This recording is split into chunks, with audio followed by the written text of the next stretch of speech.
रुझान आ रहे हैं और छठा राउंड चल रहा है रुझानों का, जिसमें 5 सीटों पर बिहार में बीजेपी आगे चल रही है, 5 सीट पर महागठबंधन आगे चल रहा है। मध्य प्रदेश की सभी 3 सीटों पर बीजेपी आगे चल रही है।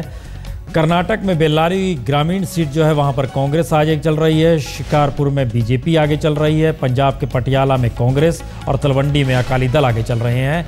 लेकिन बिहार पर हर किसी की नज़र कई मायनों में महत्वपूर्ण है, क्योंकि पारंपरिक तौर पर कभी साथ फिर दुश्मनी और फिर एक साथ होकर महागठबंधन की दिशा में बढ़े हैं। और सबसे बड़ी बात यह है कि बीजेपी के साथ गठबंधन टूटने के बाद लालू प्रसाद यादव से नीतीश कुमार का यह गठबंधन क्या एक आखिरी मुकाम पर वाकई पहुंच गया है।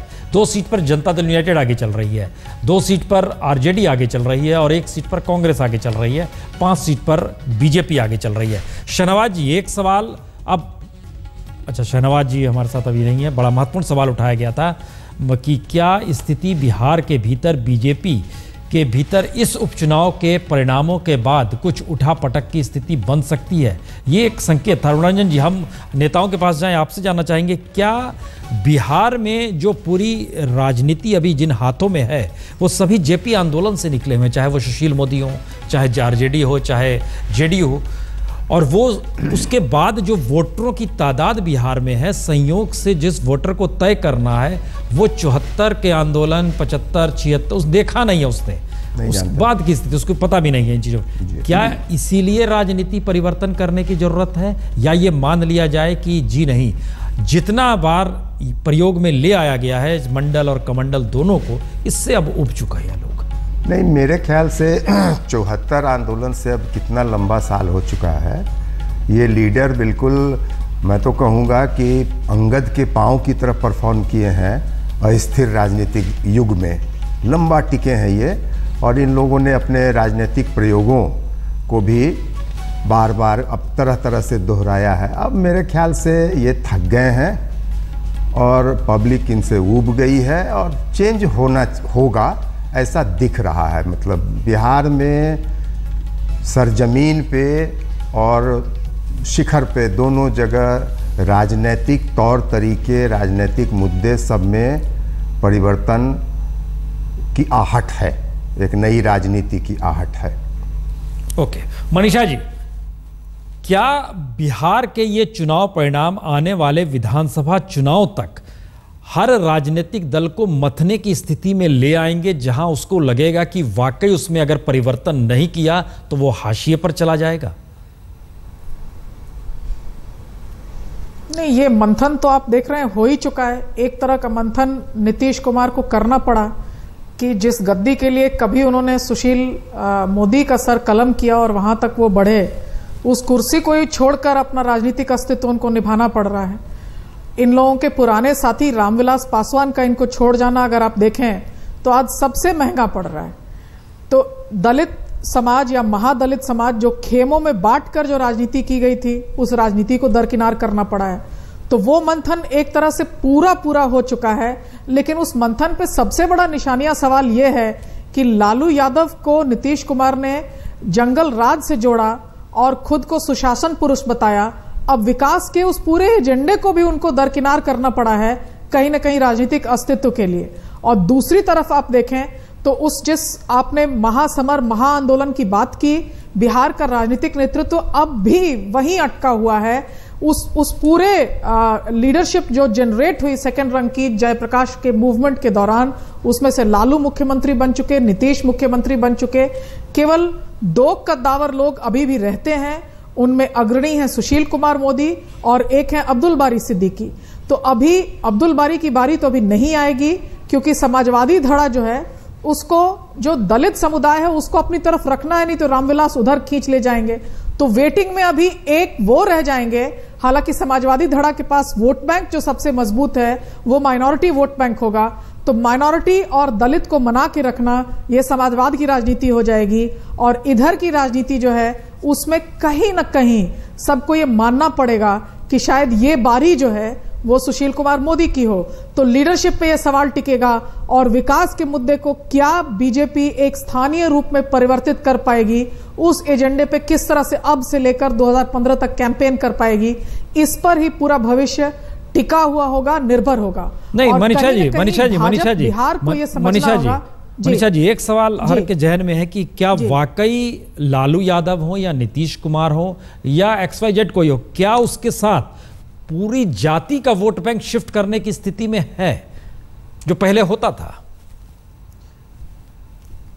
नहीं, पूरी जाति का वोट बैंक नहीं शिफ्ट कर रहा। मैं आपको बार बार इसीलिए इंडिकेट कर रही हूं कि पूरा एक वोट बैंक जो आज उनके पास है वो माइनॉरिटी वोट बैंक है, वहां एक कंसोलिडेशन हुआ है।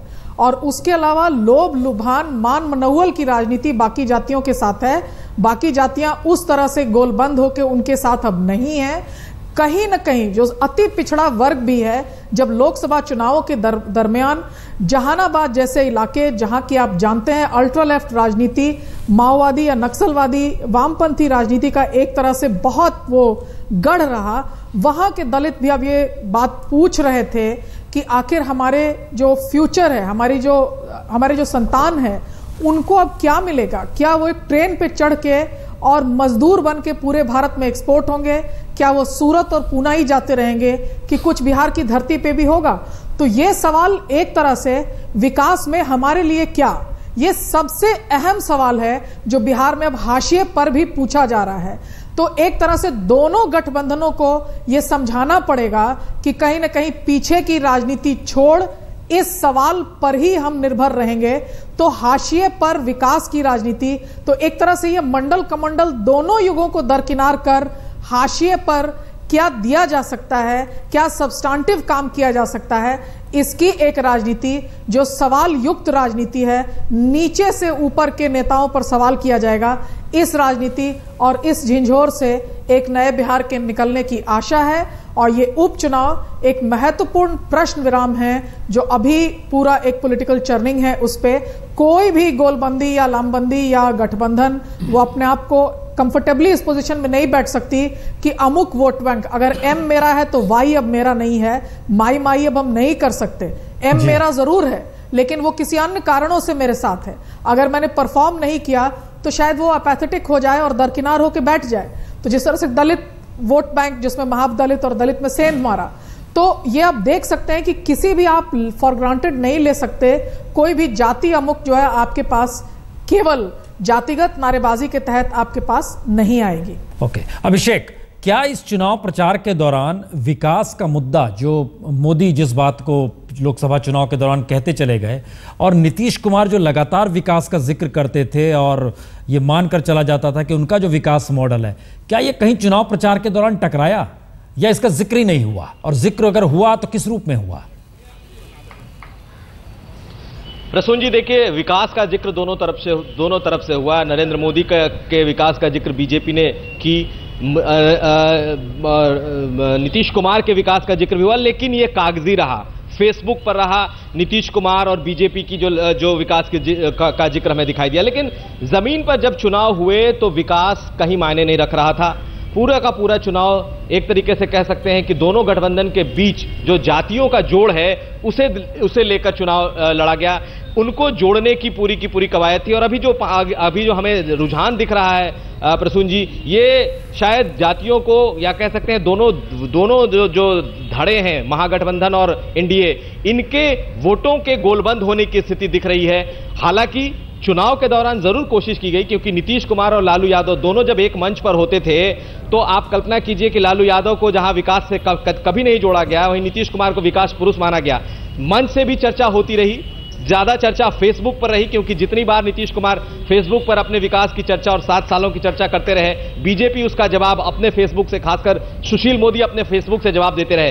तो विकास की चर्चा हुई, लेकिन उसकी चर्चा फेसबुक और अखबारों में रही। मंच पर और जमीन पर यह गोलबंदी थी दोनों धड़ों के, दोनों गठबंधन के अपने अपने वोट बैंक। एक चीज और बताइए, क्या अल्पसंख्यक समुदाय के भीतर जो भी एकजुटता आई है, जिसका जिक्र आपने भी इससे पहले किया था, सुजीत भी कर रहे थे, क्या ये एकजुटता खुले तौर पर रैलियों में नजर आ रही थी जहां पे लालू और नीतीश एक साथ रहते थे? बिल्कुल। अगर इस चुनाव की बात की जाए तो कोई एक वोट अगर बिल्कुल नहीं बटा है तो वो है अल्पसंख्यकों का वोट, मुस्लिम्स का वोट, और बिल्कुल नेचुरल चॉइस की तरह ये वोट गया है। और आप देख सकते हैं कि जहां इनकी तादाद है वहां अब तक के रुझान में ही निर्णायक बढ़त मिल चुकी है महागठबंधन को। छपरा में जहां हम लोग थे, मोहद्दी नगर, ऐसे इलाके, लेकिन जहां पर मुस्लिम्स की बहुत ज्यादा गोलबंदी दिखी, बहुत ज्यादा उनका कह सकते हैं कि ध्रुवीकरण दिखा, जैसे नरकटियागंज में जहां पर फखरुद्दीन चुनाव लड़ रहे थे, वहां बिल्कुल ध्रुवीकरण हुआ और वहां बीजेपी को इसका फायदा मिलता दिख रहा है। लेकिन जहां पीछे से रही है मुस्लिम वोट, वहां उसने सीधे तौर पर फायदा पहुंचाया है और कह सकता हूं कि 1% वोट भी शायद किसी और को नहीं गया, जबकि एक सीट लोक जनशक्ति पार्टी भी लड़ रही है। ऐसी स्थिति में जो कि खुद क्लेम करती है कि वो मुस्लिम की वोट लेती है, और वहां से जहां से उसके मुस्लिम सांसद जीते हैं, खगड़िया में पड़ता है परवत्ता, और वहां पर गठबंधन की जीत, गठबंधन के महागठबंधन के उम्मीदवार आगे चल रहे हैं। ऐसे में मुस्लिम वोटों का बिखराव कहीं नहीं दिखा है। अरुण जी, इसका एक मतलब तो बड़ा साफ है कि कहीं ज्यादा कठिनाई आने वाले वक्त में बीजेपी के सामने है। उसे एक नए तरीके से अब अपने आप को रखना है। उसने जिस भी तरीके से अपने आप को रखा है, मुस्लिम एकजुट हो गया है, जात की राजनीति पूरी तरीके से छूटी नहीं है, और अब उसे किस रूप में अपने आप को रखना है, क्योंकि विकास का मुद्दा दिल्ली में रह जाएगा मोदी के नाम पर। छोटे मोदी का जिक्र हम लोग करेंगे, उस पर आते हैं, लेकिन मुश्किल आने वाले वक्त में सत्ता में आने के लिए बीजेपी को ज्यादा मशक्कत करनी है। थोड़ा सा पीछे जाके देखिए, जो नैतिक खंडपीठ की तरफ तीन प्राइम मिनिस्टर ने यहाँ राजनीति किया। वीपी सिंह ने किया कि राजा नहीं फकीर है, देश की तकदीर है, तो दिल्ली में ही सिमट के रह गए। दूसरा, राजीव गांधी ने कहा कि 19 पैसा ही आता है और बाकी पैसा खा जाते हैं, वो भी के राज्यों में अपने को नहीं ला सके, वो भी खत्म हो गए। नरेंद्र मोदी आए, नरेंद्र मोदी ने कहा न खाऊंगा न खाने दूंगा। ये बड़ा एग्रेसिव एक स्टेटमेंट है अपने आप में। तो ये अब इनके सामने ये चुनौती है कि वो पटना में एक ऐसा सीएम रखें जो न खाएगा और न खाने देगा। ये बड़ा भयानक माने एक स्थिति है कि न खाऊंगा न खाने दूंगा। शाह कहते हैं कि न सोते हैं न सोने देते हैं। मोदी का राज पूरा क्या है कि आपको मैं काम दूंगा, टाइम बाउंड होगा वो, और रिजल्ट ओरिएंटेड होना चाहिए। पूरा बिहार रद्दी से महारद्दी गवर्नेंस का शिकार है पिछले 40 साल से। सारा पार्टी, सारा नेतृत्व सब फ्लॉप हैं बिहार में। तो वहाँ आप कहाँ से लाओगे? यहाँ तो खाखा के और कुंभकर्ण की निद्रा में सोने वाले नेताओं की कतार लगी हुई है सारे दलों में। नया लॉट फिर कहाँ से लाओगे? ये बहुत बड़ी चुनौती है। मनीषा प्रियम जी, इस स्थिति में क्या वाकई बीजेपी के सामने ज्यादा मुश्किल आने वाली है या लालू नीतीश के सामने? नहीं, बीजेपी के सामने मुश्किलें बहुत ज्यादा हैं, क्योंकि जिस स्टेज पे बिहार आके खड़ा है, वहां कहीं ना कहीं कितना भी हम वोट बैंक की बात कर लें, जैसे मैंने पहले भी कहा, केवल माइनॉरिटी है जो एक तरह से नरेंद्र मोदी के ऑपोजिशन में अपने आप को वोट बैंक मानता है। बाकी हर धड़े से सवाल बहुत ज्यादा है। बिहार अब एक ऐसा राज्य हो चुका है जो नेट केवल निर्यात करता है लेबर को बाकी राज्यों को। तो देश में अगर नरेंद्र मोदी की जो लहर है और अच्छे दिन अगर आते भी हैं और सकल घरेलू उत्पाद अगर बढ़ता भी है, तो बिहार की भागीदारी उसमें बहुत हाशिए की होगी। बिहार का अगर आप देखिए तो बिहार की अपनी राजनीति क्या है, वो केवल एक स्पेशल पैकेज मांग रहा है केंद्र की तरफ। ना उद्योग है, ना बिजली है। तो एक तरह से गौतम बुद्ध ने जो कहा था कि इस राज्य के प्रति जो चैलेंजेस रहेंगे, बाढ़ का और आग का, वो ही चैलेंजेस निरंतर ऐतिहासिक काल में एक निरंतरता बनी हुई है कि उन्हीं चैलेंजेस के साथ अब भी जूझ रहे हैं। और बीजेपी के पास खास कोई मॉडल नहीं है कि कैसे वो अगर अच्छे दिन आते हैं तो उसमें बिहार का एक विशेष वो क्या कर सकते हैं। बिहार क्या केवल एक लेबर एक्सपोर्टिंग राज्य ही रह जाएगा?